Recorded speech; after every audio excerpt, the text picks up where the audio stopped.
Hello student, a very good day to all of you. आज हम फिर से स्टार्ट कर रहे हैं origin and evolution of amphibia. मेरे पिछले 2 लेक्चर में हम इसी टॉपिक के बारे में डिस्कस कर रहे थे। आज हम इस टॉपिक के अंदर इंक्लूड करेंगे प्रिमिटिव एम्फीबियंस के बारे में। My self doctor Krishna Mishra, associate professor zoology, सम्राट पृथ्वीराज चौहान, राजकीय महाविद्यालय Ajmer. The first amphibians, probably the creature known as Tiktaalik, is the closest animal between the osteolapiforms and the amphibians.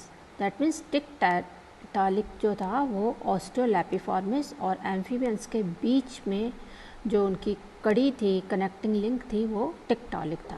The first recorded amphibians were labyrinthodonts, meaning that their teeth had layers of dentine and enamel forming a structure similar to a maze. There were 4 main groups of primitive amphibians. First is order Ichthyostagalia. In Ichthyostagalia, this group that include the first animals that were able to get out from the water. Second order was Reptiliomorpha. It is a second group which contains the ancestors of the amniotes, that is reptile, birds and mammals. Order third is Temnospondyli and fourth one is Lepospondyle.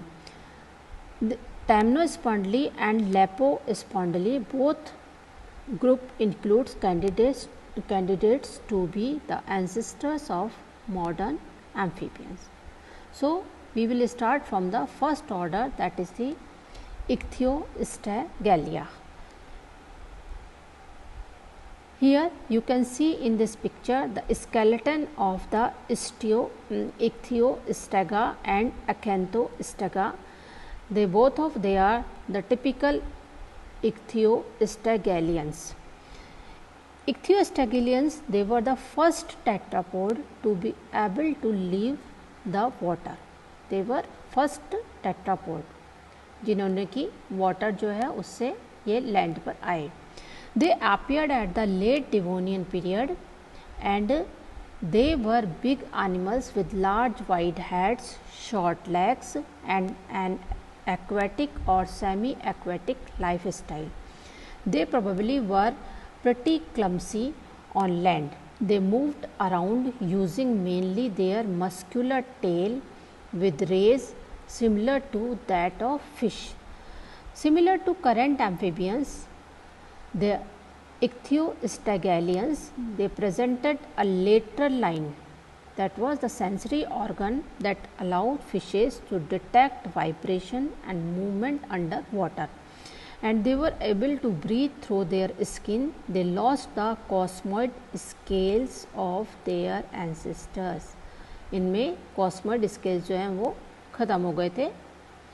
Also the eggs were laid in the water from which the tadpoles emerged, and later on they suffered a metamorphosis process to become adults just like current amphibians. इनमें metamorphosis थे जिससे कि वो current amphibians के जैसे ही adults जो हैं वो बने. Subsequently, Ichthyostagalians gave rise to the rest of amphibian groups. Now second order of primitive amphibian, it is Reptiliomorpha. Reptiliomorpha were ancestors of amniotes and appeared about 340 million years ago. Most of them were usually large and heavy animals, were presented more advanced adaptations to live on land, laterally placed eyes instead of dorsally placed ones. यहाँ पर क्या change हुआ कि जो eyes हैं वो laterally placed थी and a knobby more impervious skin. Even though reptiliforms still laid their eggs in the water and had larval stages with gills. It won't be until the late Carboniferous period when the first amniotes, animal that could lay their eggs on dry land, would emancipate completely from water. This one is the picture of reptiliforms. Now we will come to the third order, that was the Temnospondyli. This group is one of the possible candidates of being the ancestor of modern amphibians. Modern amphibians का ये group था. This is the most diverse group of primitive amphibians and it survived until the early Cretaceous period, about 120 million years ago. The Temnospondyles varied greatly in shape, size and lifestyle. इनमें shape, size, life style जो है वो अलग अलग टेम्नोस्पॉन्डिलस में अलग अलग थी. Most of them were meat eater but some were terrestrial predator. Meat eaters जो हैं वो भी थे, टेरेस्ट्रियल प्रेडेटर्स भी थे. Some were semi aquatic and some had return completely to water. तो इसमें बहुत सारे वेरिएशन थे इनके अंदर. टेम्नोस्पॉन्डिली में कुछ मीट खाते थे, कुछ टेरेस्ट्रियल प्रेडेटर्स थे, कुछ सेमी एक्वेटिक थे और कुछ ऐसे थे जो कि कम्प्लीटली वाटर में ही रहते थे. Even though all species had to return to water to breed for the fertilisation which was external, while the female was laying clutches of eggs in the water, the male released the sperm over them. This one is the picture of Temnospondyli. Within the Temnospondyles, we can find some of the biggest amphibians that ever lived, such as Prionosuchus with an estimated length of 4 to 5 meters and about 300 kilograms of weight. Also, even though their skin was not covered with scales, it was not completely smooth like in modern amphibians. यानी कि ना तो उसके ऊपर scale थे skin पर और ना ही वो मॉडर्न एम्फीबियंस की तरह से completely smooth थी. It is believed that this group could be the sister taxon of modern amphibians, even though there is one last group which could be a candidate to the post. Now, fourth and last order of primitive amphibian, it is Lepospondyle. This one is the picture of Lepospondyle.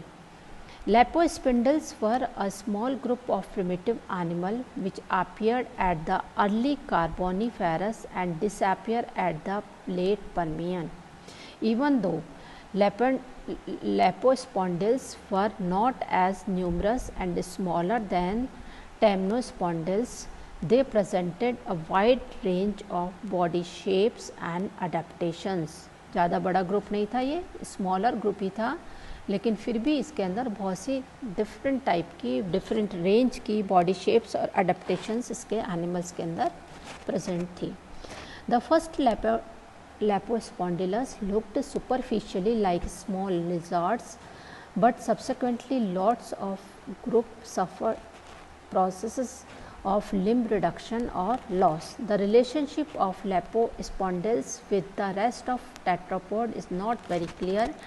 Different hypotheses go from some authors arguing that they are a group separated from the Labyrinthodonts, some thinking that they are the ancestors of current amphibians and reptiles, and some even saying that they are the ancestors of only a portion of modern amphibians.